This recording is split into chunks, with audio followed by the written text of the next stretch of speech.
Bugün yeni bir video serisine başlıyoruz. Bir meyhane yapan sizlersiniz. Müşterek 2014'te böyle kendi halimizde kendimize meyhane açalım diye çıkan bir hikayeydi.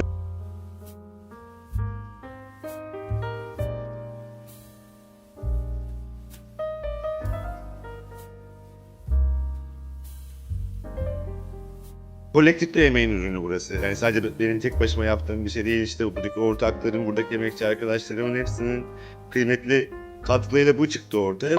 Paçanga böreğimiz, girit ezmemiz, patlıcanlı atomumuz. Pastırmalı olmuş ve pastırma gerçekten ben buradayım diyor. Bu yaprak ciğerle kendinizi daha çok mutlu edebilirsiniz arkadaşlar.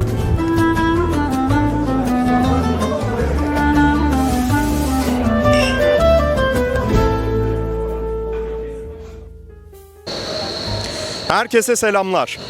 Bugün yeni bir video serisine başlıyoruz. Berlin'in meyhaneleri. Berlin, dünya kültürlerinin buluştuğu ve birbirine karıştığı bir şehir. Bu yüzden burada hangi ülkenin mutfağını arasanız çok rahat bir şekilde bulabiliyorsunuz. Ve dünya üzerindeki rakipleri olan New York ve Londra'ya göre inanılmaz derecede ucuz. Berlin'in meyhaneleri videosunda meyhane kelimesini geniş anlamıyla kullandık. Yani bugün Anadolu mezelerini tadıp rakı içebileceğimiz bir meyhaneye giderken yarın öbür gün bir Yunan tavernasını ziyaret edeceğiz. Sonraki gün bir Balkan kafanasını ziyaret edeceğiz. İspanyol ya da İtalyan tapas barlarına gideceğiz. Hatta bir Japon izakayasında sake içerken okonomiyaki yiyeceğiz. Alman Wirthaus'undaysa schnitzel ve bira eşliğinde keyif yapacağız. Bizden söylemesi, bu seriyi kesinlikle kaçırmayın. Serinin ilk videosunda bu sıcak ama yağmurlu Berlin akşamüstünde, Türkiye'de de Beyoğlu'nda Mis Sokak'ta sıklıkla gittiğim Müşterek Meyhane'nin Berlin'deki şubelerinden bir tanesine gideceğiz. Şubelerinden bir tanesine gideceğiz diyorum. Çünkü birkaç sene önce açılmış olmasına rağmen Berlinlilerin o kadar çok beğenisini kazandı ki ikinci şubelerini de açtılar. Daha büyük bir yere, daha geniş bir alana ama yine aynı lezzetle, aynı kaliteyle. Şimdi Müştere'ye gideceğiz. Rakımızı içip mezelerimizden tadacağız. Özellikle yaprak ciğeri ben çok severek yiyorum. Hem Türkiye'de hem de buradaki şubelerinde gerçekten mezelerin kalitesi Türkiye'deki gibi. Yani asla yabancılık hissetmeyeceğiniz şekilde mezeler yapılıyor. Ana yemekler yine muazzam. Ve Müşterek'in sahibi ile Müşterek'in ve Berlin Müşterek'in hikayesini dinleyeceğiz. Şimdi görüşmek üzere.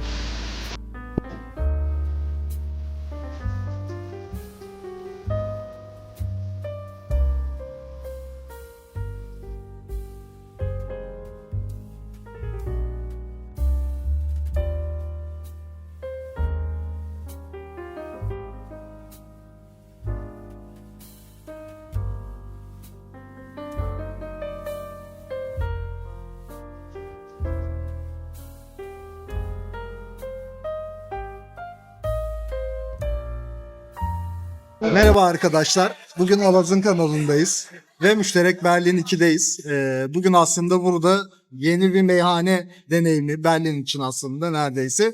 Çünkü genelde Türkiye'de olan, Taksim'de olan bir meyhanenin aynı lezzetlerle Berlin'de devam etmesini aslında kontrol edeceğiz. Ya da daha önce deneyimledik ama ilk defa videoyu çekeceğiz. Şu anda aslında menü olarak çok fazla seçenek vardı. Bir dakika hemen bölebilir miyim? Çok Tabii. önemli bir soru sormam Tabii. lazım. Adınız ne? Kimsiniz? Adım Uğur. 2,5 yıldır Berlin'de yaşıyorum ve artık burada Türkiye'den lezzetler bulma konusunda biraz daha böyle nasıl diyeyim seçici davranmaya çalışıyoruz. Hem meyhane konusunda hem de genel kültürel olarak yediğimiz yiyecekler konusunda aslında şu an oradayız. Bugün aslında burada Müşterek'te deneyimlemek istediklerimiz biraz daha Türkiye'den aradığımız lezzetler ve mezeler aslında. Biraz daha Alman tadına uymayan, yani daha çok Türk kültürel tatlarına, o yemek kültürüne aslında alışkın olduğumuz tatlar konusunda daha bir deneyimleyeceğiz. İlk olarak aslında otlu kuru cacığımız var. Biz istediğimiz meze olarak. Sonra patlıcanlı atom, aslında normal atomun içerisinde patlıcan olan. Yine aynı şekilde aslında biraz daha atomdan patlıcanla beraber ben acılığının da gideceğini düşünüyorum. İlk defa burada deneyeceğim. Pastırmalı humus zaten olmazsa olmaz veya Onu merakla bekliyoruz, pastırmalı Aynen. humusu. Özellikle pastırması çok övgü aldığını söylediler. Onu deneyimleyeceğiz. Yine girit ezme. Zaten Türkiye'de de yapılan, yine aynı şekilde burada da deneyimleyeceğimiz bir şey. Bir diğer aslında en çok denemek istediğimiz şey paçanga aslında böyle. Çünkü paçangayı Türkiye'de her zaman mezelerden sonra yediğimiz bir şey, ara sıcak olarak görüyoruz. Ama Berlin'de benim gördüğüm, ben yani çok az deneyimlediğim için onu merak ediyorum. Çünkü burada tatmadım daha önce Berlin'de. Yani rakı olarak yine aslında Türkiye'deki rakılardan Beylerbeyi, Göbek'le devam edeceğiz. Evet, garantiden gittik. Aynen. Beylerbeyi, Göbek dedik. Ve ama burada en çok deneyimlemeyi istediğimiz şey, ya da benim daha önce deneyimlediğim ama Müşterek 2'de daha önce hiç deneyimlemediğim şey ciğer aslında. Çünkü aslında burada sakatat bizim meyhanelerde olmasına rağmen burada nasıl bir etki alacağız bir meyhanede, onu görmek de biraz daha değerli olacak bence. Çok teşekkürler Uğur. Bu videoya katıldığın için de çok Rica teşekkür ederim. ederiz Rica tekrar. ederim. Heyecanlıyız, bakalım hep birlikte tadacağız hepsini. Evet, bakalım. Mezelerimizden bir kısmı geldi. Paçanga böreğimiz gayet tatmin edici bir porsiyon gibi görünüyor. Kuru cacığımız, müşterek salatamız peynirli. O da çok güzel görünüyor. Deneyeceğiz. Girit ezmemiz yine çok lezzetli. Bir arkadaşımız dayanamayıp hemen ben de dayanamazdım normalde. Patlıcanlı atomumuz. Şimdi kapatıp yiyeceğiz.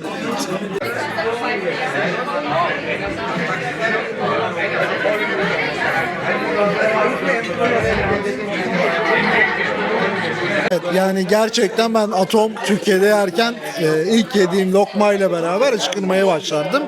Ama şu anda hem patlıcanın verdiği biraz daha acıyı içine çekmiş. O genel bir tüm o atomun içerisindeki acılığı biraz daha azaltmış olarak görüyorum. Bu da bayağı iyi bir durum bence. Evet, yani bunu olumlu anlamda mı Tabii ki yani rakı masasında tabii ki acı severiz. Ama yani bazen bazı meyhanelerde atom o kadar acı olurdu ki biz ekstra yoğurt isterdik ki sırf biraz daha onun acı rahiyası kaybolsun diye. Evet, şu anda kameralarımızı döndürüyoruz. Bizde kal Uğur. Ne geldi şimdi bir Abi bakalım. pastırmalı humus ve pastırma Of. gerçekten ben buradayım Ya diyor. bu ya inanılmaz Evet. bir şey ya. Yani gerçekten bir Sen pastırma anlat sevdası. pastırmalı humus, biz anlatınca Yani, deli diyorlar. evet, Yani ben ya inanılmaz bir konuşmayacağım. şey ya. Evet, mezelerimizin büyük bir çoğunluğu geldi. Biz de tatmaya başladık. Tabağımı şöyle gösteriyorum. Gördüğünüz gibi paçanga böreği, girit ezme, patlıcanlı humus ve müşterek salata var.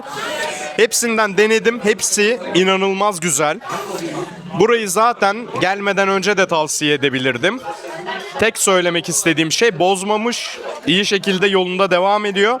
Şimdi son olarak paçanga böreğini tatmamıştım. Paçanga böreğini videoda sizlerle beraber yemek istedim. Öyle bir his geldi. Bakalım.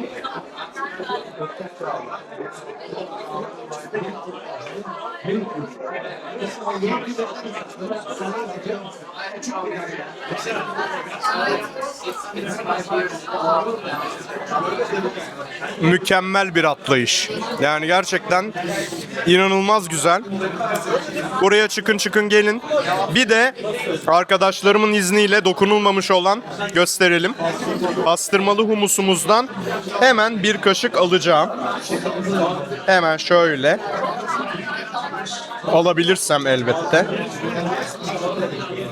Alamadım. Evet, küçük bir miktar alabildik. Biraz tarumar ettik, savaş alanı oldu ama şöyle deniyorum.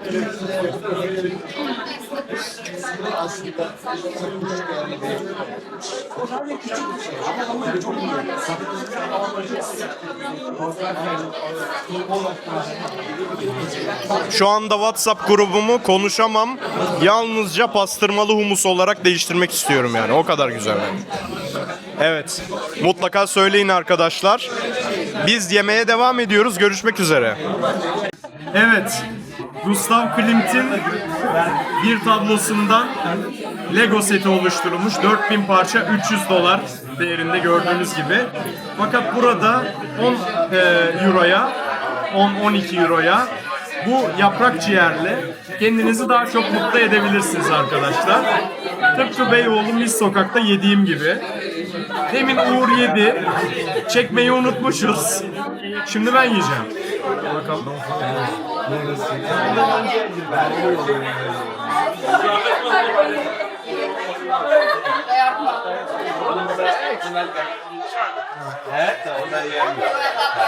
Gustav üstadımız bunu denemiş olsaydı resmi bırakırdı, ciğere başlardı yani, o kadar söyleyeyim.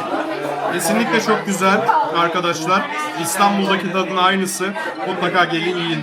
Hadi bakalım. Yesin o. Evet, şimdi hemen daha yutmadan konuşacaksın. Şu an ağzımda dağılıyor. Evet. Nasıl ama, ne diyebilirsin şu anda?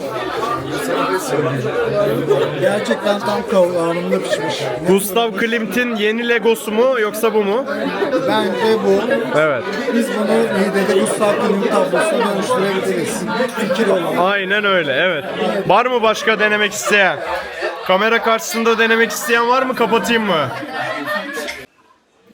Evet, gün boyunca yedik içtik. Müşterinin güzel mezelerinden tattık. Ve ayrıca güzel ortamında da arkadaşlarımızla muhabbetimizi ettik. Daha önceden de bahsetmiştim. Beyoğlu'nda Müşterek benim en çok gittiğim, en sık gittiğim mekanlardan bir tanesiydi. İstanbul Üniversitesi'nde öğrenci olduğum dönemde. Şimdi burada da Müşterek'e gelebilmek, burada arkadaşlarla dost meclisinde buluşabilmek benim için gerçekten büyük bir keyif. Bunun sonunda da gerçekten bu eserin sahibiyle bir konuşmak istedik. Cihan hocamla birlikteyiz. Kendisine şimdi Müşterek'ten birazcık bahsederek Müşterek'le alakalı sorular soracağız. Müşterek nasıl ortaya çıktı? İlk etapta İstanbul'da, sonra Berlin'e gelme düşüncesi nereden ortaya çıktı? İlk şubenin ve daha sonradan buranın hikayesi nedir? Öncelikli olarak teşekkür ederek başlayalım. Ya biz teşekkür ederiz öncelikle. Ayaklarınıza sağlık. Gerçekten hani açılışta da söyledik. Bir meyhane yapan sizlersiniz derken hani boşuna demedik. Sen de abi onlardan bir tanesisin. Yani Çok teşekkür 2014'ten beridir öyle. 2014'ten bu zamana kadar 12 yıl olmuş, 13 yıl olmuş. Görüşüyoruz, temas ediyoruz, denk geliyoruz. Bunu meyhanenin dört duvarı da yaratıyor ama bunun sen de biz de katkı koyarak ortaya çıkıyor. Yani Müşterek 2014'te böyle kendi halimizde kendimize meyhane açalım diye çıkan bir hikayeydi. Ama sonra bizim hayal ettiğimizin çok üstünde kendi halinde kendimize rakı içelim diyen çok fazla insan varmış. Sonra bu büyüdü, başka bir şeye dönüştü. Sizler katıldınız. Senin gibi tonlarca arkadaşımız katıldı hikayeye. Sonra bir bacağı buraya taşındı. Burada da işte kolektif bir emeğin ürünü burası. Yani sadece benim tek başıma yaptığım bir şey değil. İşte buradaki ortakların, buradaki emekçi arkadaşlarımın hepsinin kıymetli katkılarıyla bu çıktı ortaya ve sizlerin de yoğun emeğiyle beraber. Müşterek bir küçük bir yerdi biliyorsun. Hani Evet. yan masa hem tanıdıktı hem sohbetimiz de oradaydı. Şimdi Müşterek 2 görece daha büyük, bahçesi olan, daha geniş alanı olan bir alana geçtik. Daha 3 ay oluyor. Ufak tefek eksiklerimiz var. Onları tamamlamaya çalışıyoruz. Umarım bugün akşam keyif almışsınızdır. Kesinlikle çok keyif aldık. Zaten her seferinde söylediğimiz gibi, yani söyleyebileceğimiz tek şey, her şey eskisi gibi. Yani bence eskiden memnun kalınan bir meyhaneye söylenebilecek en güzel şey. Herhangi bir şekilde bir değişim yok. Yani her şey çok güzeldi. Çok keyif aldık. Hem ettiğimiz sohbetten keyif aldık, hem mezelerimizden keyif aldık. Gerçekten çok güzeldi. Afiyetler olsun. Çok teşekkür ederim. Yani hani Berlin'de meyhane işletmenin türlü zorlukları var ama senin gibi dostların, senin gibi müdavimlerin gelince abi bambaşka bir hikaye hissediyoruz. İyi ki diyoruz. Çok teşekkür ederim. görüşürüz. Biz de iyi ki geldik, iyi ki varsınız diyoruz. Düzenli olarak gelmeye devam edeceğiz. Çok teşekkür ederim. Evet, rakı sofralarının olmazsa olmazı nedir? Tabii ki cila. Fakat bu sefer İstanbul'dan alışkın olduğumuz gibi Bomonti veya Efes'le değil, Helles birasıyla yapıyoruz bunu. Uğur'cum, şerefe. Onunla mı? Bardağında olur. Aynen öyle. Rakı bardağında olur. Racon öyle ama bizde yok. Yapacak bir şey yok. Şerefe içelim, güzelleşelim diyorum. Biramızı da değerlendirelim. Bir tadalım.